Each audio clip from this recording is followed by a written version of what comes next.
नमस्कार दोस्तों। मैं हूं अभिषेक और आज मैं बात करने जा रहा हूं लेखक प्रेमचंद द्वारा लिखी गई पाठ जिसका शीर्षक है बड़े भाई साहब। इस पाठ में एक बड़े भाई साहब है जो है तो छोटे ही, लेकिन घर में उनसे छोटा एक भाई और है। उससे उम्र में केवल कुछ साल बड़ा होने के कारण उनसे बड़ी बड़ी अपेक्षाएं की जाती है। बड़ा होने के कारण वह खुद भी यही चाहते हैं और कोशिश करते हैं कि वह जो कुछ भी करे वह छोटे भाई के लिए एक मिसाल का काम करे। इस आदर्श स्थिति को बनाए रखने के चक्कर में बड़े भाई साहब का बचपना अदृश्य हो जाता है। तो चलिए दोस्तों, शुरू से इस पाठ को समझते हैं। मेरे बड़े भाई साहब मुझसे 5 साल बड़े थे, लेकिन वे केवल मुझसे 3 दर्जे आगे थे। उन्होंने भी उसी उम्र में पढ़ना शुरू किया था जब मैंने शुरू किया, लेकिन शिक्षा जैसे महत्व के मामले में वे जल्दबाजी से काम लेना पसंद नहीं करते थे। वे इस घर की बुनियाद को काफी मजबूत करना चाहते थे जिस पर आलीशान महल बन सके। वे 1 साल का काम 2 साल में करते थे, कभी कभी 3 साल भी लग जाते थे। आखिर बुनियाद ही मजबूत ना हो तो मकान कैसे टिकाऊ बने। मैं छोटा था, वे बड़े थे। मेरी उम्र 9 साल की थी और वे 14 साल के थे। उन्हें मेरी डांट डपट और निगरानी का पूरा और जन्म सिद्ध अधिकार था और मेरी शिष्टता इसी में थी कि उनके आदेश को कानून समझूं। वे स्वभाव से बड़े अध्ययनशील थे। वे हमेशा किताब खोलकर बैठे रहते थे। वे शायद दिमाग को आराम देने के लिए कभी कॉपी पर तो कभी किताब के किनारों पर चिड़ियों, कुत्तों और बिल्लियों की तस्वीरें बनाया करते थे। वे कभी कभी एक ही नाम या शब्द या वाक्य 10-20 बार लिखते थे। वे कभी शेर को बार बार सुंदर अक्षरों में नकल करते थे, कभी ऐसी शब्द रचना करते थे जिसमें ना कोई अर्थ होता था और ना कोई तालमेल। एक बार बड़े भाई साहब की कॉपी पर मैंने कुछ लेख देखी, जैसे स्पेशल, अमीना, भाइयों भाइयों, दरअसल भाई भाई, राधे श्याम, श्रीयुत राधे श्याम और 1 घंटे तक इसके बाद एक आदमी का चेहरा बना हुआ था। मैंने बहुत कोशिश की कि इस पहेली का कोई अर्थ निकालूं, लेकिन मैं असफल रहा और बड़े भाई साहब से पूछने का मुझ में साहस नहीं हुआ। बड़े भाई साहब 9वीं कक्षा में थे और मैं 5वीं कक्षा में था। उनकी रचनाओं को समझना मेरे लिए छोटा मुंह बड़ी बात थी। मेरा पढ़ने में बिल्कुल मन नहीं लगता था। 1 घंटा भी किताब लेकर बैठना पहाड़ जैसा था। मौका मिलते ही मैं हॉस्टल से निकलकर मैदान में आ जाता था। मैं कभी पत्थरों के छोटे छोटे कण को उछालता था तो कभी कागज की तितलियां उड़ाता था, कभी 4 दीवारी पर चढ़कर नीचे कूदता तो कभी फाटक पर सवार उसे आगे पीछे चलाते हुए मोटर कार का आनंद लेता। लेकिन कमरे में आते ही बड़े भाई साहब का वह भयानक रूप देखकर प्राण सूख जाते थे। उनका पहला सवाल यह होता, कहाँ थे? इसी ध्वनि में हमेशा यही सवाल पूछा जाता था और इसका जवाब मेरे पास केवल मौन था। ना जाने मेरे मुंह से यह बात क्यों नहीं निकलती थी कि मैं जरा बाहर खेल रहा था। मेरा मौन कह देता था कि मुझे अपना अपराध स्वीकार है और बड़े भाई साहब के लिए उसके सिवा और कोई इलाज नहीं था कि स्नेह और क्रोध से मिले हुए शब्दों में मेरा सत्कार करे। बड़े भाई साहब मुझसे कहते थे कि इस तरह अंग्रेजी पढ़ोगे तो जिंदगी भर पढ़ते रहोगे और तुम्हें एक अक्षर भी नहीं आएगा। अंग्रेजी पढ़ना कोई हंसी खेल नहीं है, जो चाहे पढ़ ले। अगर ऐसा होता तो मामूली व्यक्ति भी अंग्रेजी के विद्वान हो जाते। यहाँ रात दिन आंखें फोड़नी पड़ती है और खून जलाना पड़ता है, तब जाकर यह विद्या आती है। बड़े बड़े विद्वान भी शुद्ध अंग्रेजी नहीं लिख सकते, बोलना तो दूर की बात है। मैं कहता हूँ, तुम कितने मूर्ख हो कि मुझे देखकर भी सबक नहीं लेते। मैं कितनी मेहनत करता हूँ, यह तो तुम अपनी आंखों से देखते हो। अगर नहीं देखते हो तो यह तुम्हारी आंखों का कसूर है और तुम्हारी बुद्धि का कसूर है। इतने तमाशे होते हैं, लेकिन क्या तुमने मुझे कभी तमाशे देखते जाते हुए देखा है? रोज क्रिकेट और हॉकी मैच होते हैं, लेकिन वहां पर फटकता नहीं हूं। मैं हमेशा पढ़ता रहता हूं, उस पर भी 1-1 दर्जे में 2-2 और 3-3 साल पढ़ा रहता हूं। फिर भी तुम कैसे उम्मीद करते हो कि तुम खेल कूद में वक्त गवाकर पास हो जाओगे? मुझे तो 2 ही 3 साल लगते हैं, लेकिन तुम जिंदगी भर इसी दर्जे में पढ़े रहोगे। अगर तुम्हें इस तरह उम्र गंवानी है तो तुम्हारे लिए यह बेहतर होगा कि तुम घर चले जाओ और मजे से गुल्ली डंडा खेलो। दादा की मेहनत से कमाए हुए रुपये क्यों बर्बाद करते हो? फिर ऐसी डांट सुनकर मैं आंसू बहाने लगा। आखिर मेरे पास जवाब ही क्या था? बड़े भाई साहब उपदेश की कला में निपुण थे। वे मुझे ऐसी तीखी बातें बोलते थे कि मेरे कलेजे के टुकड़े टुकड़े हो जाते थे, जिस कारण मेरी हिम्मत भी टूट जाती थी। मैं अपने अंदर अधिक मेहनत करने की शक्ति नहीं जुटा पाता था और फिर उस निराशा में जरा देर के लिए मैं सोचने लगता था कि क्यों ना घर चला जाऊं। जो काम मेरे सामर्थ्य के बाहर है वह काम करके मैं अपनी जिंदगी क्यों खराब करूं? मुझे अपना मूर्ख रहना मंजूर था, लेकिन उतनी मेहनत से तो मुझे चक्कर आ जाता था। लेकिन 1-2 घंटे के बाद निराशा के बादल फट जाते थे और फिर मैं संकल्प लेता था कि आगे से खूब मन लगाकर पढ़ूंगा। मैं तुरंत एक टाइम टेबल बना लेता था। टाइम टेबल में मैंने यह लिखा था, रोज सुबह 6 बजे उठना, हाथ मुंह धोना, नाश्ता करना और पढ़ने बैठ जाना। 6 से 8 तक अंग्रेजी, 8 से 9 तक हिसाब, 9 से 9:30 तक इतिहास, फिर भोजन और स्कूल। 3:30 बजे स्कूल से वापस आकर आधा घंटा आराम, 4 से 5 तक भूगोल, 5 से 6 तक ग्रामर, आधा घंटा हॉस्टल के सामने ही टहलना, 6:30 से 7 तक अंग्रेजी कंपोजिशन, फिर भोजन करके 8 से 9 तक अनुवाद, 9 से 10 तक हिंदी, 10 से 11 तक कई तरह के विषय और फिर विश्राम। लेकिन टाइम टेबल बना लेना एक बात है और उस पर अमल करना दूसरी बात। मैदान की वह सुखद हरियाली, हवा के हल्के हल्के झोंके, फुटबॉल की वह उछल कूद, कबड्डी के वह दांव पेच, वॉलीबॉल की वह तेजी और फुर्ती मुझे बिना जाने और अनिवार्य रूप से खींच ले जाती थी। और वहां जाते ही मैं सब टाइम टेबल भूल जाता था। मैं बड़े भाई साहब की परछाई से भागता था, उनकी आंखों से दूर रहने की कोशिश करता था। मैं कमरे में इस तरह दबे पांव आता था कि उन्हें खबर ना हो। मेरे सिर पर हमेशा एक तलवार सा लटकता हुआ मालूम होता था। फिर भी जैसे मौत और विपत्ति के बीच भी आदमी मोह और माया के बंधन में जकड़ा रहता है, मैं डांट और फटकार खाकर भी खेल कूद का अपमान नहीं कर सकता था। इसके बाद जब वार्षिक परीक्षा हुआ तो बड़े भाई साहब फेल हो गए, लेकिन मैं पास हो गया और दर्जे में प्रथम आया। अब मेरे और उनके बीच में केवल 2 साल का अंतर रह गया। मन में आया कि बड़े भाई साहब को यह बुरा भला कह दूं, आपकी वह घोर तपस्या कहाँ गई? मुझे देखिए, मैं तो मजे से खेलता भी रहा और दर्जे में अव्वल भी हूं। लेकिन भाई साहब इतने दुखी और उदास थे कि मुझे उनसे सहानुभूति हुई और उनके घाव पर नमक छिड़कने का विचार ही मुझे शर्मनाक लगा। अब भाई साहब का वह दबदबा मुझ पर ना रहा। फिर मैं आजादी से खेल कूद में शामिल होने लगा। अगर उन्होंने फिर मेरा अपमान किया तो मैं साफ कह दूंगा, आपने अपना खून जलाकर कौन सा तीर मार लिया? मैं तो खेलते कूदते दर्जे में अव्वल आ गया। जबान से यह अकड़ जताने का साहस ना होने पर भी मेरे तौर तरीके से साफ जाहिर होता था कि भाई साहब का वह डर मुझ पर नहीं था। एक दिन जब मैं भोर का सारा समय गुल्ली डंडे की भेंट करके ठीक भोजन के समय घर लौटा तो भाई साहब मुझसे कहने लगे, इस साल पास हो गए और दर्जे में अव्वल आ गए तो तुम्हारा दिमाग हो गया है। लेकिन भाईजान, घमंड तो बड़े बड़े का नहीं रहा तो तुम्हारा क्या अस्तित्व है? इतिहास में रावण का हाल तो पढ़ा ही होगा। उसके चरित्र से तुमने कौन सा उपदेश लिया? केवल परीक्षा पास कर लेने से कुछ नहीं होता। असल चीज है बुद्धि का विकास। तुम जो कुछ भी पढ़ो तो उसका मतलब समझो। रावण, जो कि भूमंडल का स्वामी था, ऐसे राजाओं को चक्रवर्ती कहते हैं। आजकल अंग्रेजों के राज्य का विस्तार बहुत बड़ा हुआ है, लेकिन इन्हें चक्रवर्ती नहीं कह सकते। दुनिया में अनेक राष्ट्र अंग्रेजों का साम्राज्य स्वीकार नहीं करते, वे बिल्कुल स्वतंत्र है। रावण चक्रवर्ती राजा था। संसार के सभी राजा उसे कर देते थे। बड़े बड़े देवता उसकी गुलामी करते थे। आग और पानी के देवता भी उसके सेवक थे। लेकिन उसका अंत क्या हुआ? घमंड ने उसका नामो निशान तक मिटा दिया। उसे एक चुल्लू पानी देने वाला भी नहीं बचा। शैतान का हाल भी पड़ा ही होगा। उसे यह अभिमान हुआ था कि भगवान का उससे बढ़कर सच्चा भक्त कोई है ही नहीं। अंत में यह हुआ कि उसे स्वर्ग से नरक में ढकेल दिया गया। शाहरुम ने भी एक बार अहंकार किया था। अंत में यह हुआ कि वह भीख मांग मांग कर मर गया। तुमने तो अभी केवल 1 दर्जा पास किया है। यह समझ लो कि तुम अपनी मेहनत से नहीं पास हुए। लेकिन बटेर केवल एक बार हाथ लग सकती है, बार बार नहीं लग सकती। कभी कभी गुल्ली डंडे में भी अंधा चोट निशाना पड़ जाता है। इससे कोई सफल खिलाड़ी नहीं हो जाता। सफल खिलाड़ी वह है जिसका कोई निशाना खाली ना जाए।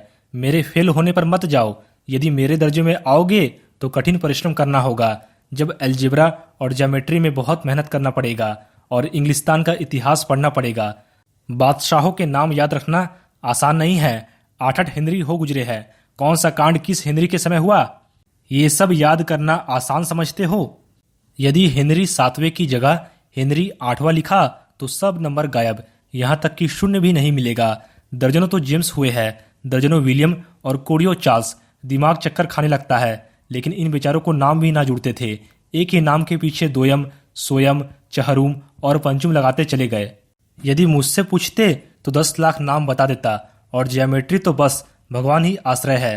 अ ब ज की जगह अ ज ब लिख दिया तो सारे नंबर कट जाते हैं। कोई इन क्रूर मूल्यांकन करने वालों से नहीं पूछता कि आखिर अ ब जा और अ ज ब में क्या फर्क है। दाल भात रोटी खाई या भात दाल रोटी खाई, इसमें क्या रखा है। लेकिन इन परीक्षकों को क्या परवाह, वह तो वही देखते हैं जो पुस्तक में लिखा है। दरअसल वे चाहते हैं कि लड़के एक एक अक्षर रट डाले और उन्होंने इसी रटंत का नाम शिक्षा रखा है। इस रेखा पर वह लंब गिरा दो तो आधार लंब से दुगुना होगा। यदि पूछिए इससे उद्देश्य तो दुगुना नहीं चौगुना हो जाए या आधा ही रहे। लेकिन परीक्षा में पास होना है तो यह सब व्यर्थ की बातें याद करनी पड़ेगी। कह दिया कि समय की पाबंदी पर एक निबंध लिखो जो 4 पन्नों से कम नहीं हो। अब आप कॉपी सामने खोलकर और कलम हाथ में लेकर उसके नाम को रोइए। आखिर कौन नहीं जानता कि समय की पाबंदी बहुत अच्छी बात है। इससे आदमी के जीवन में संयम आ जाता है, दूसरों को उस पर स्नेह होने लगता है और उसके कारोबार में उन्नति होती है।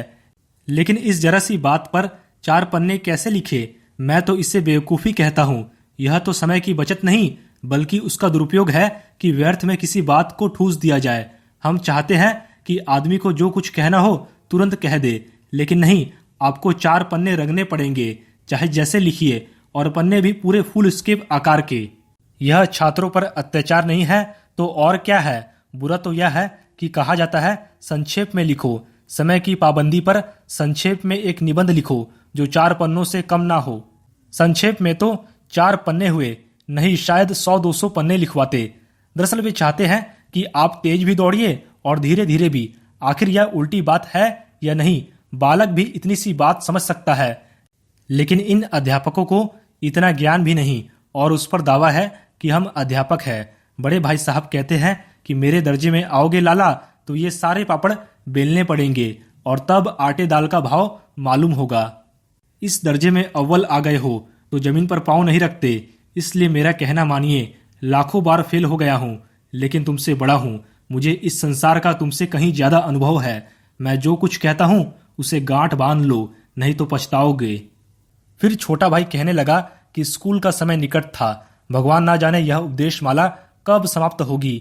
भोजन आज मुझे बिना स्वाद जैसा लग रहा था। जब पास होने पर यह अपमान हो रहा है तो फेल हो जाने पर तो शायद प्राण ही ले लिया जाए।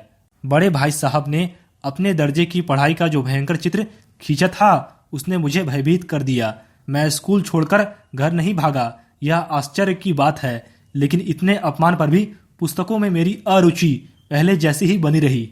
मैं खेल कूद का कोई अवसर हाथ से जाने नहीं देता था। मैं पढ़ता भी था लेकिन बहुत कम, बस इतना कि रोज टास्क पूरा हो जाए और दर्जे में बेइज्जत ना होना पड़े। फिर वार्षिक परीक्षा हुआ और कुछ ऐसा संयोग हुआ कि मैं फिर पास हो गया और भाई साहब फिर फेल हो गए। हालांकि मैंने बहुत मेहनत नहीं की लेकिन ना जाने कैसे दर्जे में अव्वल आ गया। मुझे स्वयं आश्चर्य हुआ। भाई साहब ने बहुत परिश्रम किया था। वे कोर्स का एक एक शब्द रट गए थे। उन्होंने 10 बजे रात तक इधर, 4 बजे भोर से उधर और 6 से 9:30 तक स्कूल जाने के पहले भी पढ़ा था, लेकिन वे फेल हो गए। मुझे उन पर दया आती थी। जब उन्हें नतीजा सुनाया गया तो वह रो पड़े और फिर मैं भी रोने लगा। मेरे पास होने की खुशी भी आधी हो गई। यदि मैं भी फेल हो गया होता तो भाई साहब को इतना दुख नहीं होता। अब मेरे और भाई साहब के बीच केवल 1 दर्जे का अंतर और रह गया। मेरे मन में एक कुटिल भावना उत्पन्न हुई कि कहीं भाई साहब 1 साल और फेल हो जाए तो मैं उनके बराबर हो जाऊं। फिर वह किस आधार पर मेरी बेइज्जती कर सकेंगे। लेकिन मैंने इस विचार को अपने दिल से निकाल दिया। आखिर वे मुझे मेरे हित के विचार से ही तो डांटते हैं। शायद उनके उपदेशों का ही असर है कि मैं निरंतर पास हो जाता हूँ, और वो भी इतने अच्छे नंबरों से। अब भाई साहब थोड़ा नरम पड़ गए थे। कई बार मुझे डांटने का अवसर पाकर भी उन्होंने धीरज से काम लिया। शायद अब वह खुद समझने लगे थे कि मुझे डांटने का अधिकार उन्हें नहीं रहा। यदि डांटने का अधिकार रहा भी तो बहुत कम। इसके बाद मेरी मनमानी भी बढ़ी। मैं उनकी सहनशीलता का अनुचित लाभ उठाने लगा। मुझे कुछ ऐसी धारणा हुई कि मैं पास ही हो जाऊंगा, पढ़ूं या ना पढ़ूं। मेरी किस्मत बलवान है। इसलिए भाई साहब के डर से जो भी थोड़ा बहुत पढ़ लिया करता था वह भी बंद हो गया। मुझे पतंग उड़ाने का नया शौक पैदा हो गया था। लेकिन मैं भाई साहब का आदर सम्मान करता था। मैं उनकी नज़र बचाकर पतंग उड़ाता था। मांझा देना, कन्ने बांधना और पतंग टूर्नामेंट की तैयारियां जैसी समस्याएं सब कुछ रहस्यमय तरीके से हल की जाती थी। मैं बड़े भाई साहब को यह संदेह न करने देना चाहता था कि उनका सम्मान मेरी नज़रों में कम हो गया है। एक दिन शाम के समय हॉस्टल से दूर मैं एक पतंग लूटने अंधाधुंध दौड़ा जा रहा था। मेरी आंखें आसमान की तरफ थी और मन उस आकाश में चलने वाले यात्री की ओर थी जो धीमी गति से झूमता हुआ गिरता चला आ रहा था। ऐसा लग रहा था मानो कोई आत्मा स्वर्ग से निकलकर उदासीन मन से नए संस्कार ग्रहण करने जा रही हो। बालकों की पूरी सेना लग्गे और झाड़दार बांस लेकर इनका स्वागत करने के लिए दौड़ी आ रही थी। किसी को भी अपने आगे पीछे की खबर नहीं थी। सभी लोग मानो उस पतंग के साथ ही आकाश में उड़ रहे थे।